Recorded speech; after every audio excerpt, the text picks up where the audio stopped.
मुख्यमंत्री श्री सर्बानंद सोनोवालकर, उप मुख्यमंत्री श्री तारकिशोर प्रसाद, केंद्रीय मंत्री श्री अश्विनी कुमार चौबे एवं गणमान्य व्यक्तियों के सानिध्य में कार्यक्रम होता रहा। यह प्रतिष्ठान केंद्रीय विश्वविद्यालयों, केंद्रीय हिंदी निदेशालय, केंद्रीय हिंदी संस्थान, शिक्षा मंत्रालय, भारत सरकार, केंद्रीय वैज्ञानिक तकनीकी शब्दावली आयोग, भारतीय सांस्कृतिक संबंध परिषद, पासपोर्ट कार्यालय, ISTT गुवाहाटी, नालंदा खुला विश्वविद्यालय, कॉटन विश्वविद्यालय गुवाहाटी, सावित्रीबाई फुले विश्वविद्यालय पुणे, केरल हिंदी प्रचार सभा तिरुवनंतपुरम, विभिन्न वैरों के संयुक्त तत्वावधान में कार्यक्रम करती रही है।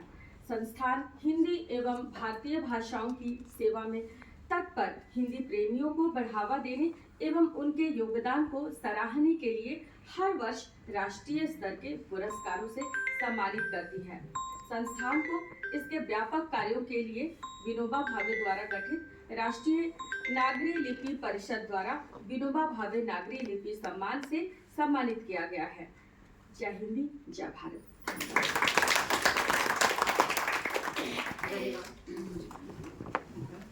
अब मैं श्री वीरेंद्र यादव जी को जो कि सदस्य हिंदी सलाहकार समिति भारत सरकार सह विश्व हिंदी दिवस के प्रस्तावक भी हैं और इस जगदम्बी प्रसाद यादव संस्कृति संस्थान प्रतिष्ठान के कर्ता धर्ता, उनको मैं आमंत्रित करती हूँ कि वो विषय प्रवर्तन के लिए आए और अध्यक्षता करें।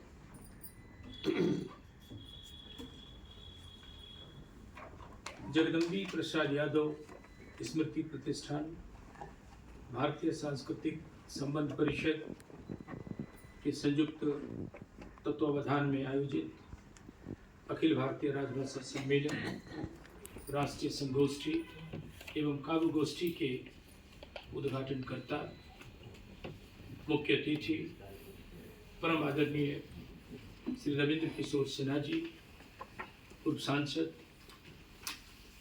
विशिष्ट अतिथि प्रख्यात पत्रकार एवं भाषाविद आदरणीय राहुल देव जी, अंतर्राष्ट्रीय सहयोग परिषद के निदेशक आदरणीय डॉक्टर नारायण कुमार जी और वरिष्ठतम कवि और साहित्यकार आदरणीय बुद्धिनाथ मिश्र जी और सभा कक्ष में उपस्थित विद्वजन।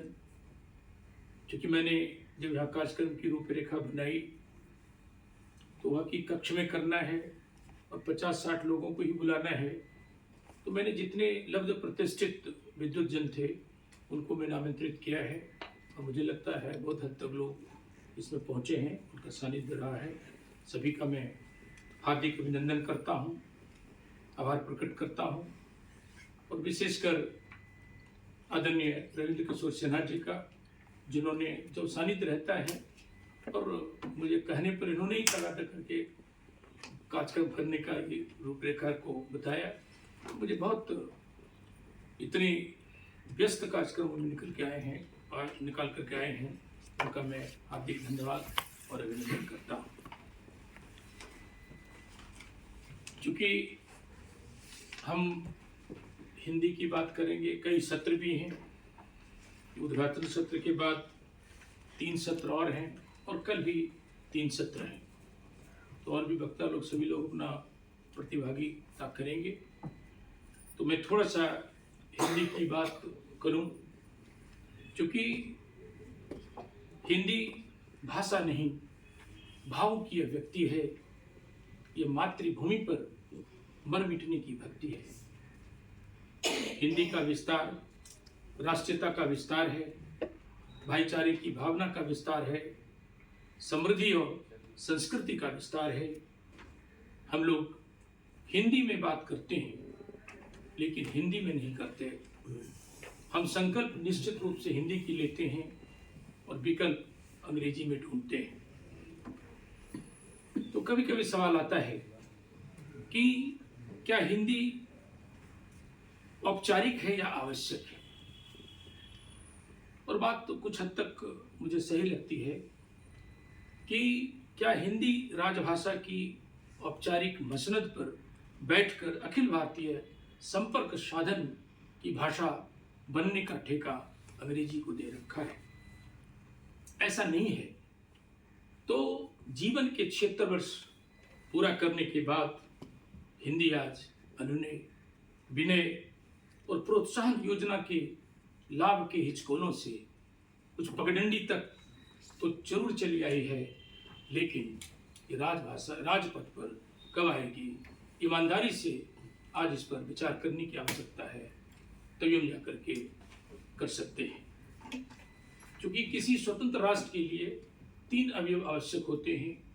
किसी स्वतंत्र राष्ट्र का एक राष्ट्र गान हो, राष्ट्रीय ध्वज हो और राष्ट्रभाषा हो। तो राष्ट्रीय ध्वज हमने किसी पार्टी के चरखे को निकालकर अशोक देवान प्रिय के चक्र को लगाकर हमने राष्ट्रीय ध्वज बना लिया।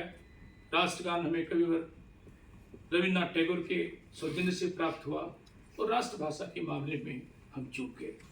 अगर आज़ादी के स्वतंत्रता के शुभ मेला पर अगर राष्ट्रभाषा हिंदी घोषित कर दिए होते तो मुझे लगता है कि आज मुझे हिंदी के प्रचार प्रसार करने की आवश्यकता नहीं होती, क्योंकि वहाँ हम चूक गए।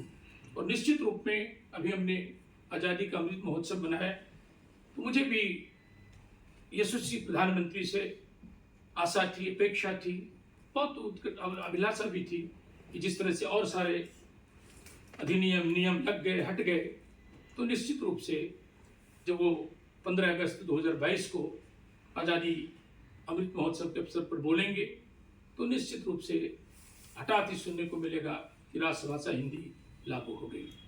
लेकिन ऐसा हम नहीं कर पाए। हो सकता है कुछ संवैधानिक व्यवधान हो, फिर भी हम समझते हैं कि हिंदी राष्ट्रभाषा कल भी थी और हिंदी राष्ट्रभाषा कल भी होगी। लेकिन जब 2-4 चर्चा हम आज के संदर्भ में करना